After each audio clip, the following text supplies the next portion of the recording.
우리 하나님의 말씀 함께 세 절이니까요 한 목소리로 읽겠습니다. 시작.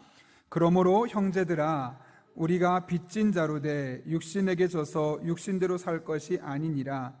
너희가 육신대로 살면 반드시 죽을 것이로되 영으로서 몸의 행실을 죽이면 살리니 무릇 하나님의 영으로 인도함을 받는 사람은 곧 하나님의 아들이라. 아멘. 제가 기도하고 말씀 나누겠습니다.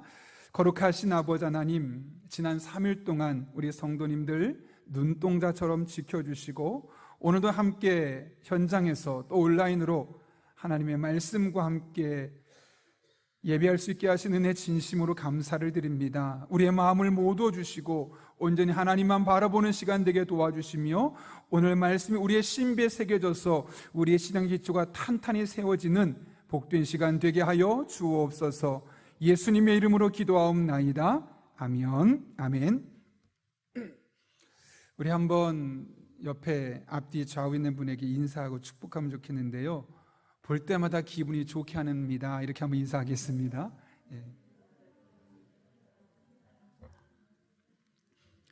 몇몇 분은 그냥 고개만 숙여도 다 그 메시지가 전달되는 것 같습니다. 여러분 정말 옆에 있는 분들, 앞뒤에 있는 분들 보기만 해도 기분 좋아지지 않습니까? 아멘 나와서 감사합니다. 여러분 근데 TV를 보면 가끔 이렇게 눈살을 찌푸리는 사건, 사고들의 이야기가 많이 나오죠. 물론 다양한 사람들이 살다 보니까 그런 일들이 있는데 가장 마음이 좀 아플 때는 그 사람들이 이야기를 다 하고 나서 마지막에 교회가 나온다거나 신앙과 관련된 이야기들이 나올 때 왠지 그 씁쓸함을 지워버릴 수가 없습니다. 분명히 세상의 빛과 소금이라고 이야기하고, 그래서 우리가 빛이 나야 될 사람임에도 불구하고 이 세상 속에 우리의 어두운 면이 많이 드러나면서 그리스도인임에도 불구하고 손가락질 받을 수밖에 없는 일들이 많이 나타나기 때문에 그렇죠. 그럴 때마다 저에게 드는, 또 제 신앙의 연조가 계속 길어지면 길어질수록 계속 드는 질문, 고민이 있었습니다. 우리 강의 안에 보면 자그마한 박스 안에 두 가지 질문이 있죠. 왜 사람은 잘 변하지 않을까? 여러분 그런 생각해 보지 않으셨습니까? 자신의 모습을 보면서 혹은 자신의 주변에 있는 사람의 모습 보면서 저 정도 되면 조금은 더 달라져야 되는데 왜 많은 변화가 일어나지 않을까? 또 하나는 그럼 어떻게 하면 저 사람의 변화가 긍정적인 쪽으로, 좋은 쪽으로 성숙하게 변화될 수 있을까? 그래서 이런 질문들을 참 많이 하게 됩니다. 이 두 개의 질문을 보게 되면 저는 두 가지 단어가 참 마음에 와닿는데, 하나는 변화라는 것이고 또 하나는 성숙이라는 겁니다. 사실 여러분, 변화와 성숙은 엄연히 말하면 단어 자체로는 다른 단어지만 그 가지고 있는 의미는 매우 유사합니다. 그래서 이 내용을 보게 되면 결국 어떤 걸 이야기할까요? 변화되되, 사람은 변해야 되는데 나쁜 방향으로, 부정적인 방향으로 변하는 것이 아니라 성숙하게 더 낫게, 더 나은 사람을 변하는 것이 더 중요하다는 것이죠. 근데 우리는 이렇게 변화되 성숙하게 더 나은 사람으로 변하는 것을 기독교적인 용어로 일컬어 성화라고 이야기를 합니다. 그리고 이것은 다른 말로 하면 예수님 믿기 전보다 믿고 난 이후에 더 성숙하게 변화해야 된다는 것이고, 예수님을 처음 믿은 사람보다는 예수님을 믿은 지 더 오래된 사람일수록 더 성숙하게 변화되어야 한다는 것을 의미하기도 합니다. 그런 의미에서 우리가 오늘 성화라는 단어, 또 이 성화 갖고 있는 의미는 무엇이고 이 성화 안에 있는 신학적인 것들을 몇 가지 살펴보려고 하는데요, 다른 때보다 좀 성경 구조 좀 줄였는데, 일단 성화가 무엇인가 살펴볼 때 1번에 괄호 1번 보면 이렇게 쓰여 있습니다. 그리스도인이 될 때 나타나는 하나님의 행위, 보면 소명, 중생, 칭의, 회심, 이것이 우리가 예수님을 믿는 순간 우리에게 나타나는 현상입니다. 하나님 우리를 부르시죠.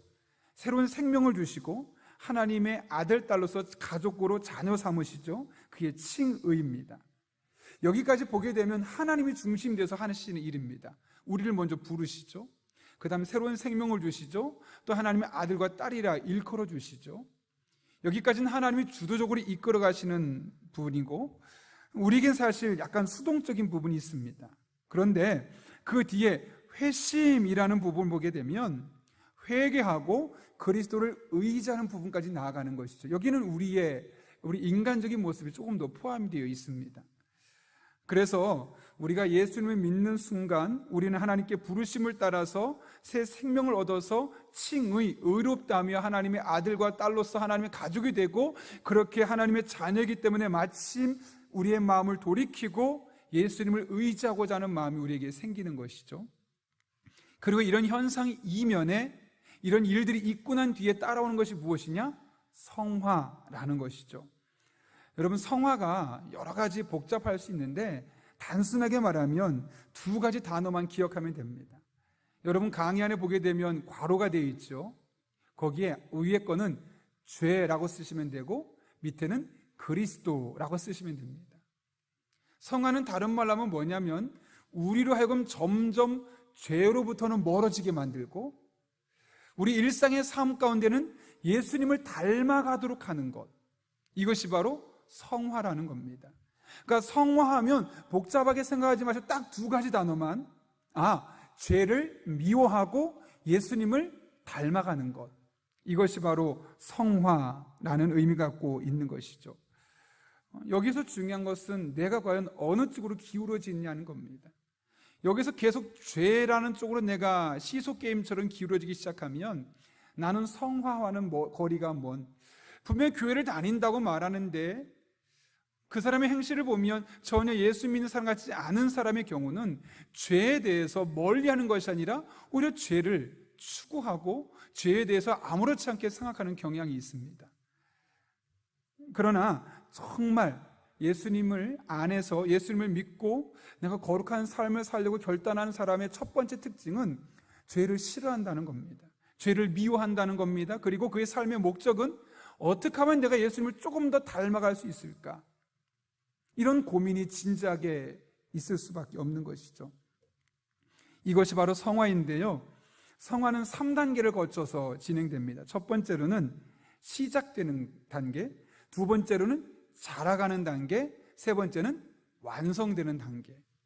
이것을 짧게 보겠습니다. 첫 번째로는 성화는 중생 때 분명하게 시작된다. 이게 무슨 말이냐면 우리가 예수님을 딱 믿고 하나님의 자녀로 거듭나는 순간부터 성화가 시작된다는 겁니다.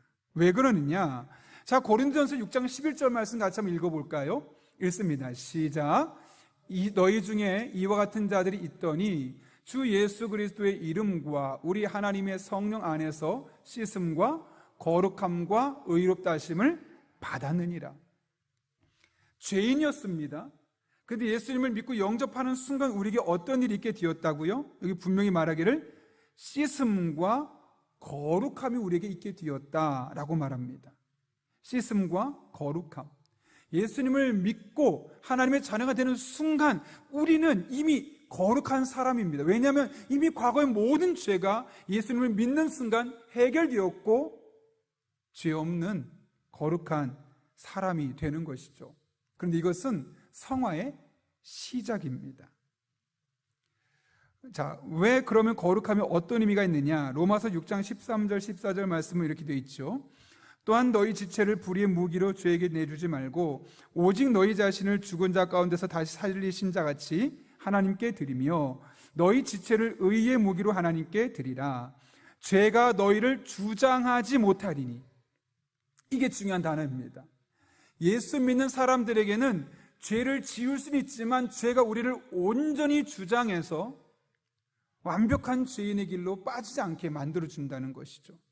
왜냐하면 이는 너희가 법 아래 있지 아니하고 은혜 가운데 있음이라. 죄가 우리를 주장하지 못한다는 말은 아까 좀 전에 이야기했던 것처럼 예수님을 믿는 순간 우리는 거룩한 사람이 되었고 그 순간 우리 안에 최소한의 도덕적인 변화가 일어납니다. 그래서 우리도 종종 죄를 지을 수는 있지만 완벽하게 나쁜 사람으로서 죄를 지지는 못하고, 그래서 죄를 지을 때마다 마음이 불편합니다. 나 이런 죄를 지으면 안 되는데, 이러면 안 되는데, 이러면 안 되는데, 그런 마음들이 자꾸 생기는 이유가 우리가 예수 그리스도 안에서 예수님을 영접하고 하나님의 자녀가 되는 순간 우리 안에 거룩함이 주어지기 때문에, 최소한의 도덕적인 변화가 일어나기 때문에 죄를 지으면 불편한 겁니다. 반면에 구원받지 못한 사람은 죄가 주장하는 삶을 삽니다. 다른 말로 하면 죄를 지어도 다 그래, 나만 그런가? 죄 안 짓고 나 혼자 살면, 나만 거룩하게 살면 나만 손해봐, 이런 마음이 들어서 죄 짓는 것에 대해서 거리낌이 없는 경우가 참 많죠. 최근에 TV를 볼 때, 뉴스를 볼 때마다 참 너무 무섭다는 생각이 듭니다.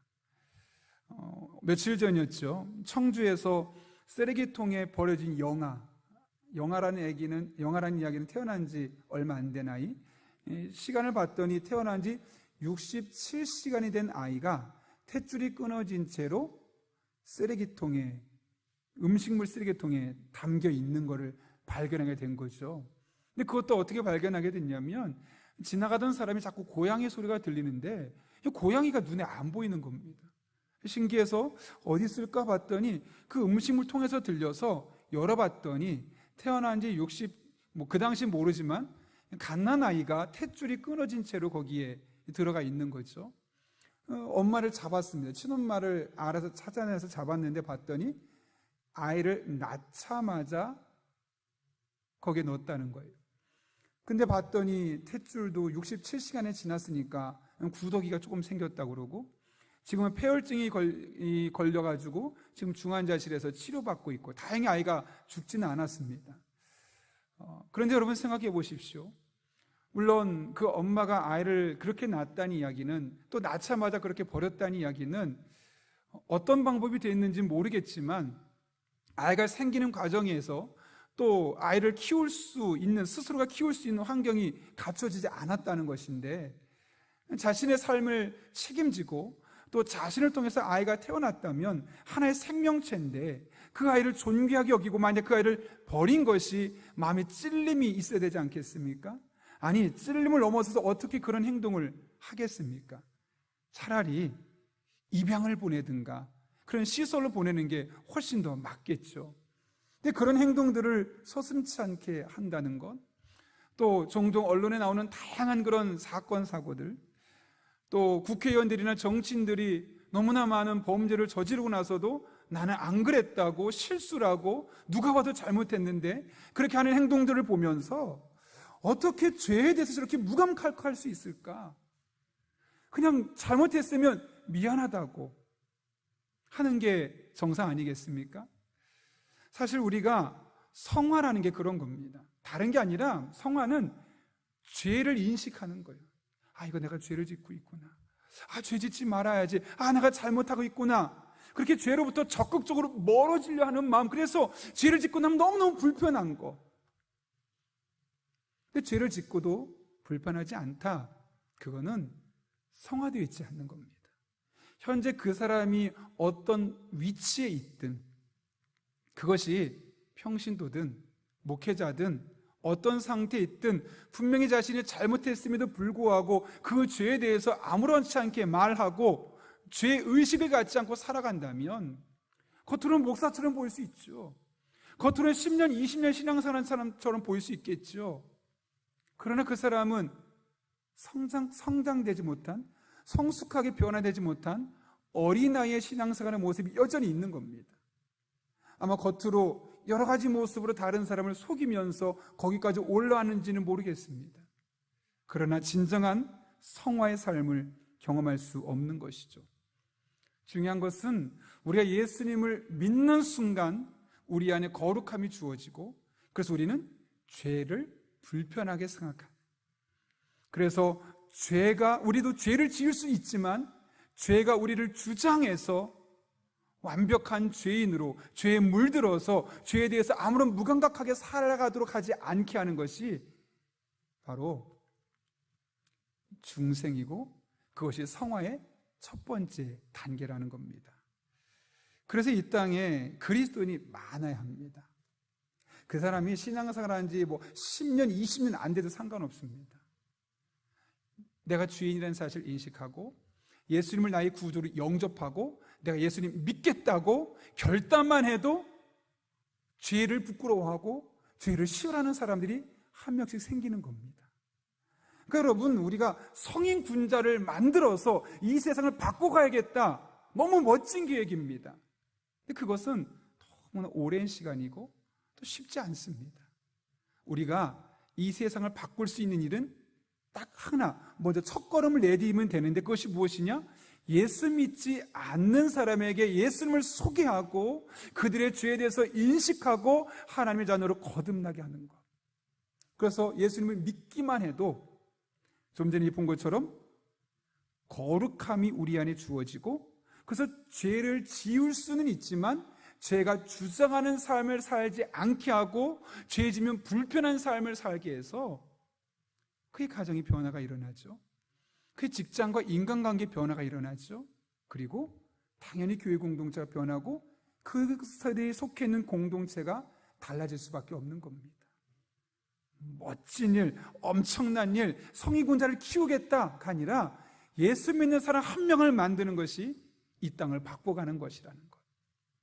그 사실을 기억하며 우리에게 주신 사명을 감당하되 또 복음을 전하며 죄가 주장하지 못하게 하는 사람들이 여러분을 통해 한 명 한 명 많아질 수 있기를 예수님의 이름으로 축원합니다.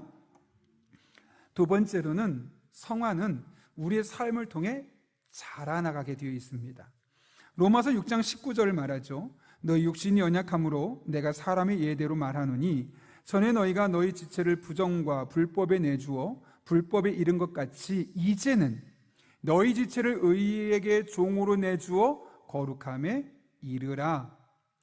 이게 무슨 말일까요? 예수님을 믿는 순간 우리 안에 거룩함의 씨앗이 품긴 거죠. 그런데 그것은 완벽하게 열매까지 맺혀진 것이 아니라 거룩함의 씨앗이 담겨 있는 거죠. 그래서 점점점 키워가는 겁니다. 그러면 점점점 더 죄가 싫어지고요, 죄에 대해서 조그만 것도 민감하게 되는 겁니다. 구원받자마자는 좀 큰 죄만 죄라고 느꼈다면 이제는 우리가 점점 믿음이 성장하다 보면 조금만 잘못해도 마음이 너무 속상하고 하나님 앞에 통회하고 자복하고, 하나님 제가 또 그랬어요. 옛날에는 하나님 제가 죄를 지었네요 회개하고 그냥 무덤덤하게 지나갔다면 막 그 죄 짓는 것 때문에 너무너무 마음이 불편한 겁니다. 하나님 제가 또 그랬어요 안 하려고 했는데 또 그랬어요. 이렇게 점점 거룩함이 성장하게, 그래서 거룩함이 이르라라는 말은 거룩함이 없다는 것이 아니라 아까 예수 믿는 순간 우리에게 거룩함이 주어지지만 그 거룩함 안에 점점 성장해서 완전한 거룩함을 만들어가라는 것이죠. 여러분, 아이가 태어나서 생명이 주어지지만 그대로 있다고 그 아이가 성인이 되는 거 아니지 않겠습니까?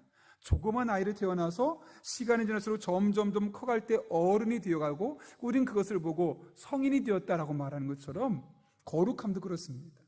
믿는 순간 거룩함의 씨앗이 심겨지지만 점점 시간이 지나가며 말씀과 기도와 성령 충만한 가운데 우리는 거룩함을 향해 나아가게 되어 있고, 그것이 지속되는 과정 중에 점점 우리의 삶이 큰 변화를 경험할 수 있는 것이죠. 그래서 고린도후서 3장 18절은 이렇게 말하죠. 같이 한번 읽겠습니다. 시작. 우리가 다 수건을 벗은 얼굴로 거울을 보는 것 같이 주의 영광을 보매 영광에서 영광에 이르니 곧 주의 영으로 말미암음이니라. 아멘. 여기 보게 되면 우리가 변화되 어떻게 변할 것을 말합니까? 그와 같은 형상으로 변할 것이다. 이게 뭘까요? 여기서 그는 누굴까요? 예수님이죠. 그러니까 여기서 말하고 싶은 게 뭘까요? 우리의 변화의 목표가 누가 되어야 된다는 것이죠? 예수님이어야 된다는 거죠. 제가 아마 몇 년 전쯤에 설교 때 이야기했던 걸 기억할 겁니다. 제가 오카는 목사님을 좋아했던 가장 큰 이유가 뭐냐면 그분의 다큐멘터리를 보다가 이런 이야기를 하시더라고요. 사모님이 하셨던 말씀인데, 목사님은 날마다 마음 아파했다고. 사모님이 볼 때는 저 정도면 그래도 괜찮은데 저렇게 죄에 대해서 세상 돌아가는 모습 보면서 너무너무 아파하는 모습 보면 저 정도만 해도 너무너무 훌륭한데 왜 그럴까? 여보, 나는 당신을 볼 때 우리나라 한국에 있는 목사님 중에 5손가락 안에 뽑을 만큼 정말 훌륭한 목사인데 내 남편이기 이전에 왜 그렇게 힘들어하냐고. 뭐라고 했다 그러죠? 내 목표는 다른 목사님이 아니야. 내 목표는 예수님이야. 예수님처럼 살고 싶은데, 예수님을 닮아가고 싶은데 자꾸 예수님부터 멀어져 있는 나의 모습에 내가 마음이 아픈 거야. 제가 그 이야기를 한번 그 영상, 그 다큐멘터리를 보면서 너무너무 큰 은혜를 받았는데 거의 한 6, 7년 이상이 지났음에도 불구하고 잊혀지지가 않습니다. 여러분, 우리의 신앙의 목표는 누구입니까? 물론 유명한 어떤 장로님이 될 수 있고 어떤 TV에 많이 나오는 목사님이 될 수 있을 겁니다. 여러분, 그런데 그것은 그럴 수 없는 것이, 사람은 누구나 한계가 있고 누구나 실수가 있고 잘못이 있습니다. 여러분이 볼 때 저 목사님 한국에 정말 위대하고 정말 좋은 목사님이라고 말하는데 정작 그 교회 부교육자들이 얼마나 마음 아파하는 분들 적지 않게 제가 봤습니다. 인간은 다 그렇습니다. 우리의 목표는 한 분입니다. 예수 그리스도입니다. 어떻게 하면 내가 조금 더 예수님과 닮아갈 수 있을까? 물론 쉽진 않죠. 그런데 여러분, 운동하는 사람들이 무엇을 목표로 운동하던가요? 뭐 적당히 해서 우리나라에서 좀 이름 좀 알려지면 됐지 뭐, 그런 사람 본 적은 없습니다.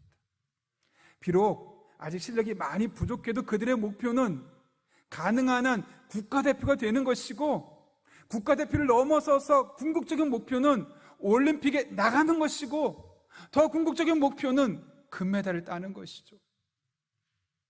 그런데 처음부터 목표가 나는 그냥 돈의 대표만, 선수만 돼도 돼, 다를 수밖에 없는 겁니다. 저희 큰아이가 운동을 조금 잘하게 생겼지요. 못 보신 분도 계시겠지만 저보다 이제 몸도 더 좋고요. 아직까지 제가 80을 이기긴 하는데 꽤 힘도 좋고 달리기도 꽤 빠릅니다. 고척초등학교에 다닐 때 아이가 그 학교에서 4학년 때를 기억하는데 달리기를 잘 뛰니까 학교 선생님이 서울시대에 육상선수로 나가라고 나갔습니다. 왜냐면 그 초등학교에서 항상 1등 하니까 4학년에서. 그래서 목동 이제 경기장에 가서 달리기를 딱 하러 갔는데, 또 마침 제가 그때 목동 교구여서 시간이 되어서 그쪽에 잠깐 볼 기회가 있었습니다. 가서 잠깐 보는데 다른 아이들과 딱 비교해 보니까 다릅니다. 다른 아이들은 이미 옷부터 다릅니다.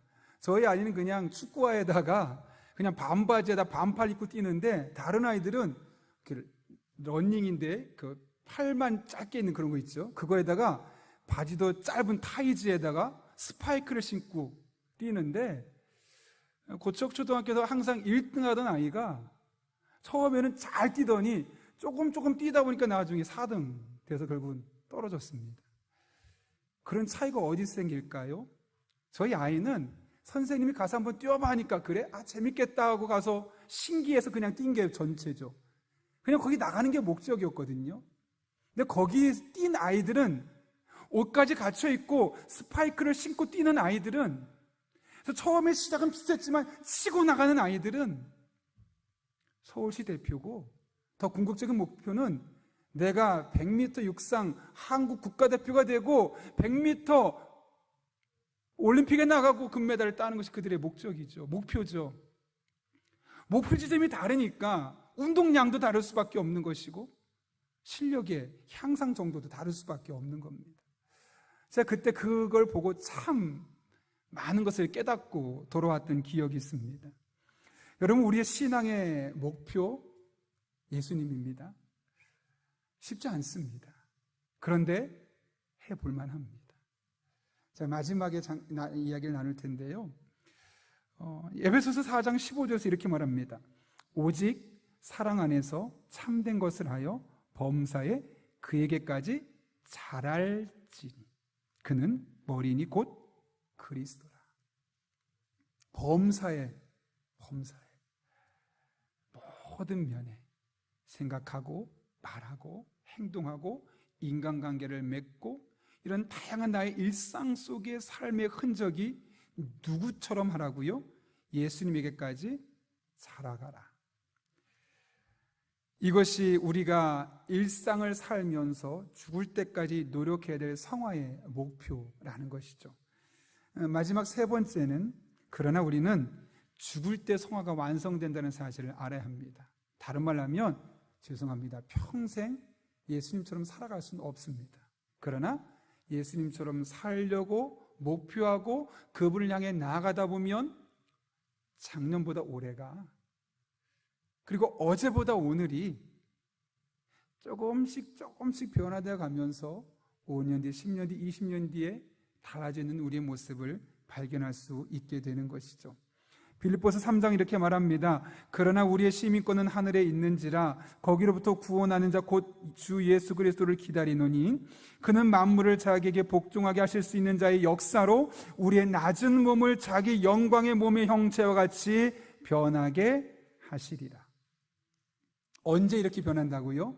이 세상 끝나고 우리의 삶이 끝나고 하나님 나라 갈 때 예수님 같이 변하게 하시겠다. 그러니까 성화의 완성은 내가 이루는 게 아니라 내가 이 세상을 떠나는 순간 하나님께서 완성시켜 주는 거죠. 그래서 우리는 죽을 때까지는 성화를 이룰 수 없지만 그럼에도 불구하고 그때까지 끊임없이 예수님을 닮으려고, 예수님처럼 살려고 노력할 필요가 있다는 겁니다. 성화가 되어가는 과정이 지금처럼 예수님을 믿자마자 거룩의 씨앗이 우리에게 심어져서 죄를 멀리하는 마음이 생기고 그것을 가지고 계속 노력하면서 조금씩 자라가는 가운데 어디까지 된다고요? 예수님처럼 닮아가려고 하되 마지막 죽는 순간에 예수님처럼 변화시켜 주신 하나님을 통해 우리는 성화를 경험하게 되고 그것이 영화라는 단계로 바뀌게 되는 거죠. 그런데 이 성화를 위해서는 이 양자 간의 노력이 필요한데 하나는 하나님이 하신 일이 있어야 되고 우리가 해야 할 일이 있다는 것이죠. 성화에 있어서 하나님의 역할은 데살로니가전서 5장 23절인데요. 평강의 하나님이 친히 너희를 온전히 거룩하게 하시고, 그러니까 우리가 온전히 거룩해질 수 있는 것은 우리의 힘이 아니라 하나님의 도우심이 필요하다는 거죠. 어떻게 그것이 가능할까? 갈라디아서 5장 16절 17절 내가 이르노니 너희는 성령을 따라 행하라. 그리하면 육체의 욕심을 이루지 아니하리라. 육체의 소욕은 성령을 거스리고 성령 육체를 거스리나니 이 둘이 서로를 대적함으로 너희가 원하는 것을 하지 못하게 하려 함이니라. 성령을 통해서 하나님께서 우리를 거룩한 사람으로 만들어 가신다는 거죠. 그런 의미에서 우리가 정말 성화되어져 가고 예수님을 더 닮아가려고 하면 성령에 민감하고 성령 충만한 삶이 필수적으로 있어야만 하는 겁니다. 왜냐하면 하나님께서 우리를 성화시키는 방법이 뭐라고요? 성령을 통해서. 갈라디아서 말씀 그랬잖아요. 성령을 따라 행하면 어떻게 된다고요? 육체의 욕심, 본능대로 말하는 것, 세상이 우리에게 요구하는 것들을 우리가 이뤄내지 않는다는 거죠. 그리고 두 번째 17절 보면 성령을 거스르는 것이 아니라 성령을 따라가는 그런 삶을 우리에게 주기 때문에요. 자, 그 다음에 이제 우리의 역할입니다. 인간의 역할을 보게 되면 로마서 12장 1절 말씀 같이 한번 읽겠습니다. 시작. 그러므로 형제들아 내가 하나님의 모든 자비하심으로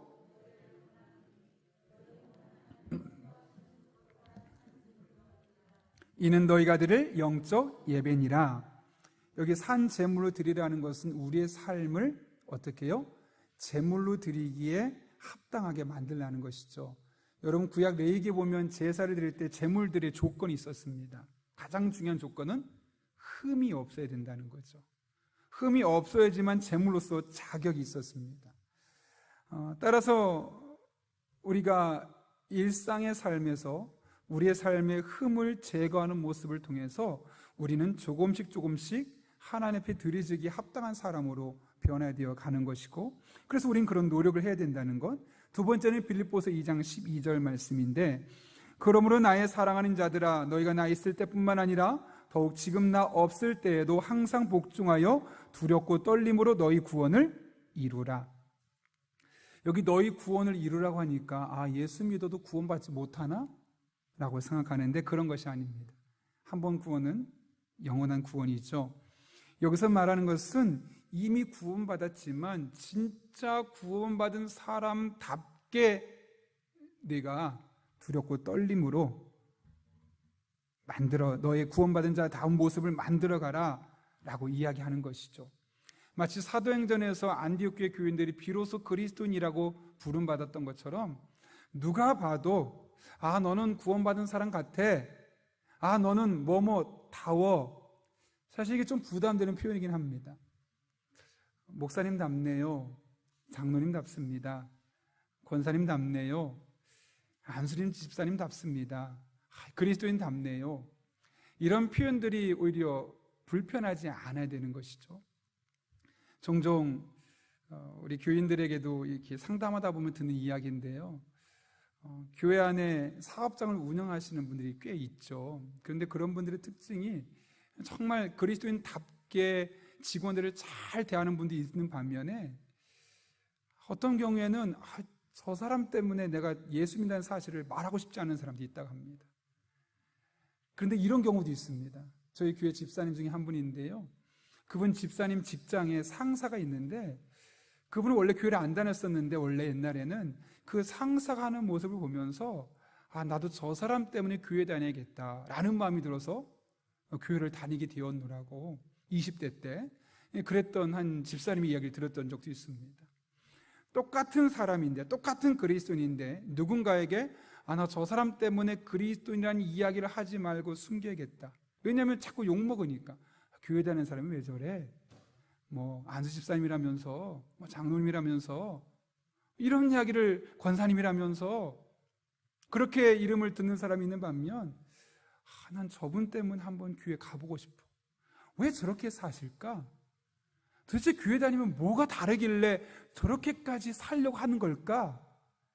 그런 퀘스천 마크, 호기심을 줄 수 있는 그리스도인도 있죠.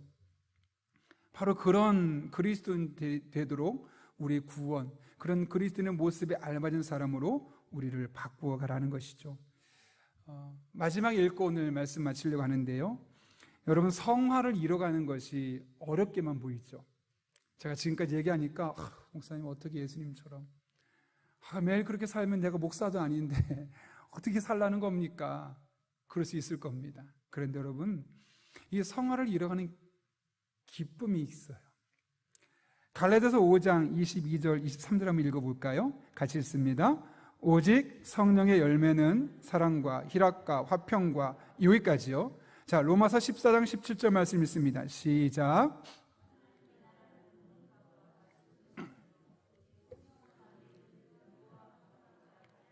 네, 여기 두 가지의 특징이 있죠. 구절은 다르지만 의미가 있죠. 여기 어떤 의미를 말합니까? 성령의 열매라는 것은 우리가 거룩해 가고 성화되어 가는데 어떤 역할이 가장 크다고요? 누구의 역할이? 성령님께서 우리를 그렇게 성화시켜 가신다고 했잖아요. 그러면 성화되어 가는 중에 가장 먼저 우리가 나타나는 현상이 뭐냐면 성령의 열매예요. 그 중에 첫 번째가 뭐예요? 사랑이에요. 두 번째 뭐예요? 기쁨이에요. 세 번째 뭐예요? 평안함이에요. 그러니까 여러분, 성화라는 것은 막 나를 채찍질해서 막 나를 고통스럽게 하는, 죄송하지만 여타 종교에서 막 수행할 때 108배를 하고 산행하고 내려오고, 이게 수행이 아니라 자기 몸을 쳐서 수행하는 것이 아니라 그 고통스럽잖아요. 그런데 우리가 거룩하게 성화되어 가는 과정은요, 성령께서 함께하는 과정이기 때문에 그 성령의 열매 중에 내 안에 사랑이 생겨요. 기쁨이 생겨요. 원인을 알 수 없는, 뭐가 주어졌기 때문에, 뭐가 좋아졌기 때문에 생기는 기쁨이 아니라 그냥 기뻐요.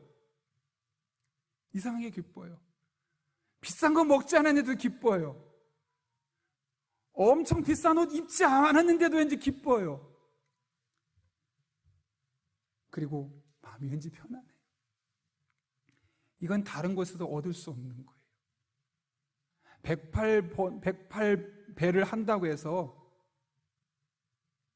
또 며칠 동안 금식한다고 해서 되어지는 것이 아니라 계속 성화되어 가는 과정, 거룩하게 만들어가기 위해서 성령 충만을 추구하며 예수님을 닮기 위해서 죽을 때까지 노력하는 그 과정은 결코 우리를 고통스럽게 만드는 과정이 아니라 사랑도 주고 기쁨도 주고 마음의 평안도 주고, 로마서 말씀도 의와 평강과 희락이니라. 여러분 이런 즐거움 맛보셨죠? 예수님 정말 따라가려고 막 몸부림칠 때 나도 모르게 왠지 너무너무 마음이 행복해지고 기뻐지고, 야, 그냥 이대로 세상 떠나고 싶다, 지금 이대로 떠나고 싶다, 그런 순간 있으셨죠? 아멘 하셔도 됩니다. 있으셨죠? 그런데 여러분, 이게요 점점 커져요. 저는 목사라서 좋아요. 뭐가 좋냐면, 물론 힘든 일도 많죠. 그런데 너무너무 좋은 게 뭐냐면, 이 성화의 맛을 조금 더 여러분보다 많이 맛보고 있어요. 물론 저 아직 많이 부족하고요, 실수도 잦아요. 그런데 옛날에 비하면 정말 많이 좋아졌어요. 옛날에 비하면 정말 조금 더 괜찮은 사람이 되었거든요. 근데 제 마음이 너무너무 좋아요. 예수님을 닮아가려고 몸부림치면서 다른 그 어느 곳에서도 가질 수 없는 마음의 기쁨, 또 그냥 왠지 평안하고 좋은 것, 또 때로는 그냥 사람들이 좋아요. 이 사랑과 희락과 화평이 성화를 위해서 예수님을 닮아가려고 하는 사람들의 마음에 주어진 열매라는 거예요. 여러분, 성화는 결코 우리를 힘겹게 만드는 게 아닙니다. 힌두교나 불교나 이런 여타 종교에서 고행하면서 자기를 힘겹게 고생하는 건 진짜 성화가 아니에요. 기독교 성화는 그런 게 아닙니다. 우리 안에 사랑을 주고요, 기쁨을 주고요, 평안을 줍니다. 저는 우리 교회 성도들이 매일 이런 평안, 기쁨, 사랑을 예수님을 닮아가는 과정 중에 경험할 수 있기를 예수님의 이름으로 축원합니다. 우리 함께 기도하겠습니다. 거룩하신 아버지 하나님, 오늘도 불러주신 은혜 진심으로 감사를 드립니다. 하나님 바라보며 찬양하며 의지하며 우리의 한평생 예수님을 닮아가는, 그렇게 거룩을 향해 나아가고 성을 향해 나아갈 때 우리 안에 기쁨이 넘치게 하시고 평안이 넘치게 하시고 사랑이 가득하게 하여 주옵소서. 예수님의 이름으로 기도하옵나이다. 아멘.